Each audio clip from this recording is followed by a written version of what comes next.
You're listening to Garden Master Ken Lain and the Top 10 Gardener Podcast.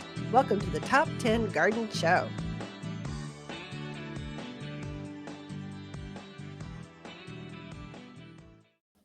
And we are back in the studio with Lisa Waters Lain. She comes in each week with your garden questions. Just what are people asking? Even in a wintry kind of stormy system, gardeners are starting to think. I posted a picture of our winter blooming jasmine. We just swept it off. It's in full bloom. Yeah. Under the snow. And I posted to Facebook and Instagram. It like instantly went, all the gardeners went, oh my gosh, that's great. That's so exciting. Not like that, but not in that pitch. I'm sure it was just falsetto. Like that. It was kind of fun to watch. Lisa, welcome to the studio. Thank you. Always good to be here. So it's been a workout this week. You don't need your gym membership at a garden center, especially when there's a snowstorm. Everybody else gets to lay in bed and drink hot cocoa and enjoy their lives. Garden centers, we have to get up and scrape and knock snow off of trees and unbury junipers and. But hey, it's okay. It's fun. I still enjoy it. I like being out there, scraping the driveway, listening to kids playing in the snow in the background, kind of hearing them. Just there's something about a snow day that still, it's been, I don't know, 50 years. I still get excited. It was fun to see the kids this morning. Yeah. We're kind of in a neighborhood that doesn't have a lot of kids, but we have a lot of hills, great hills. So it was fun to watch them. I remember we did that with our kids. Yeah, the hills are great with sleds and all that kind of stuff. Sure beat the farm. We raised our kids in Skull Valley, and there we don't have hills. It's just a valley. Yeah. And so we put a rope in the back of the pickup truck and then have them ski, sled, whatever, behind the pickup truck. Kids, whatever you do, don't hit the barbed wire. Just whatever you do, your mother will have my head. Yes, she would. Anyway, questions. Oh, okay. We want to talk. Well, it seems like we should throw some gardening. We're 2 minutes in, and all we're talking about is snow. Well, so Sam would like to know, he just put in some new fruit trees, so newly planted within the last week and a half or so. Wants to know, is this snow this cold going to be an issue for those fruit trees? That was Sam, right? Yep. Okay, Sam. Don't worry. They love it. This is the best thing ever for everything in your gardens. It's like if you planted them right before the snowstorm, you were like, that was a good move because it's going to hydrate all the soil. It was a good snow. So that snow, about 6 inches of snow will penetrate, is about 1 inch of rain, which will penetrate what you see up in the snow. That's how far it penetrates down into the soil. Mm-hmm. And so we've got the entire root zone is now moistened and all the soil around it's just like, that's the magic. Mm-hmm. Where you really got to worry if you folks that are tuned in the White Mountains, Flagstaff, Williams, those are the cold areas. If the ground freezes solid, okay, that could be something, but that just doesn't happen this time of year. I mean, February, March, you can get a frost line, but it's millimeters and then it thaws instantly, like the next day. So the snow will melt very quickly. And so that what the benefit is, it hydrates your fruit trees. And so you can take the edge off. You don't have to go water your trees for a couple of weeks now because you had Mother Nature did it for you. So I think, Sam, you're worrying about nothing. Don't worry. Enjoy, sip some more tea, bake some cookies, enjoy, look at your fruit trees budding out and getting ready. It is the time to plant those before. It's better to plant them now while it's frosty, wintry, than to wait until the leaf turn bloom. We have, in March and April, where they're at risk of more shock that way.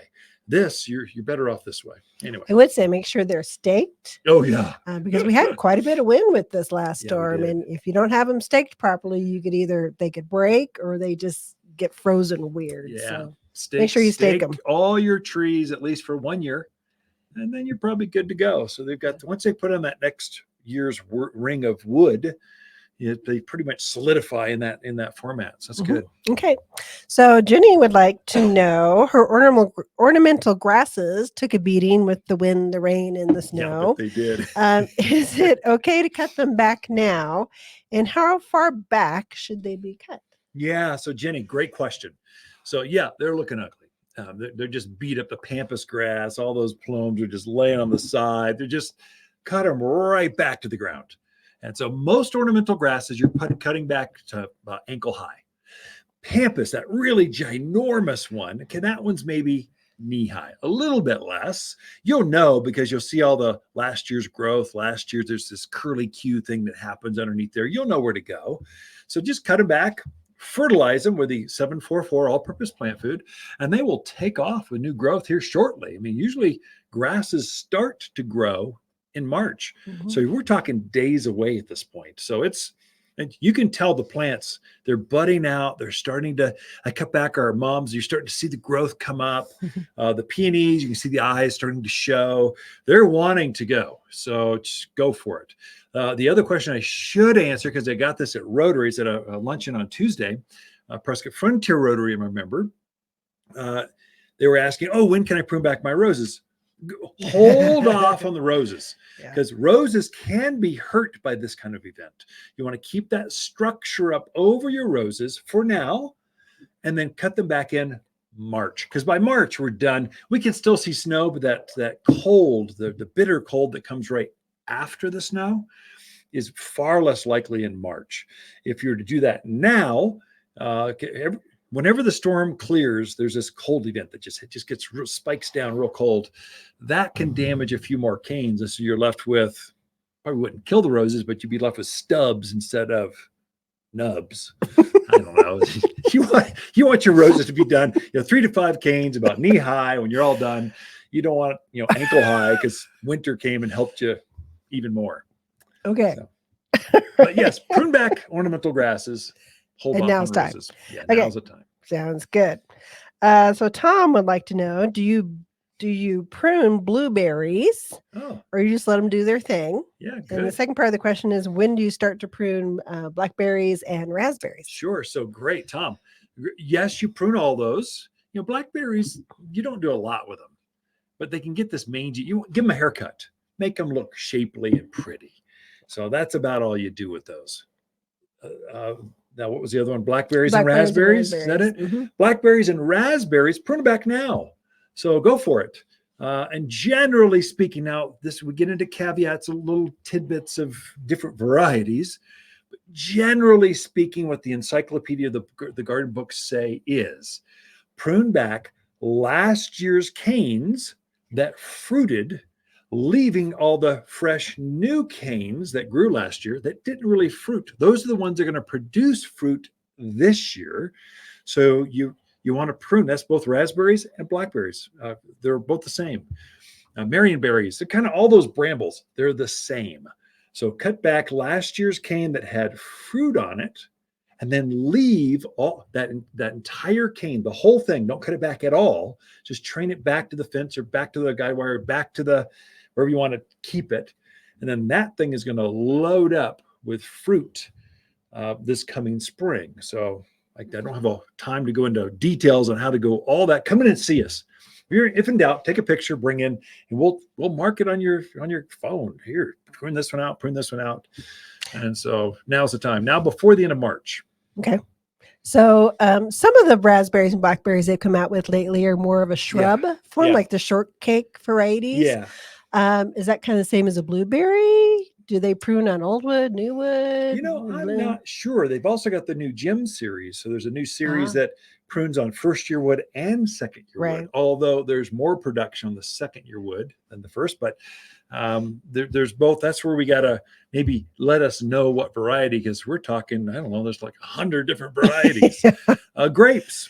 You prune back grapes right now. Just go for it. Now, grapes are totally different. You're just taking those right back, basically back to its main stalk, maybe keeping a form there. But really, you're pruning those things back hard. I mean, they grew 10, 15 feet last year. Mm-hmm. You don't want all that on there. You want all that energy to come back, because grapes grow on new vines or new canes. So you want to cut it back so all those new canes start growing out, so you get more production. Mm-hmm. So I think we are just about out of time. Those are really good questions this week. Time to prune.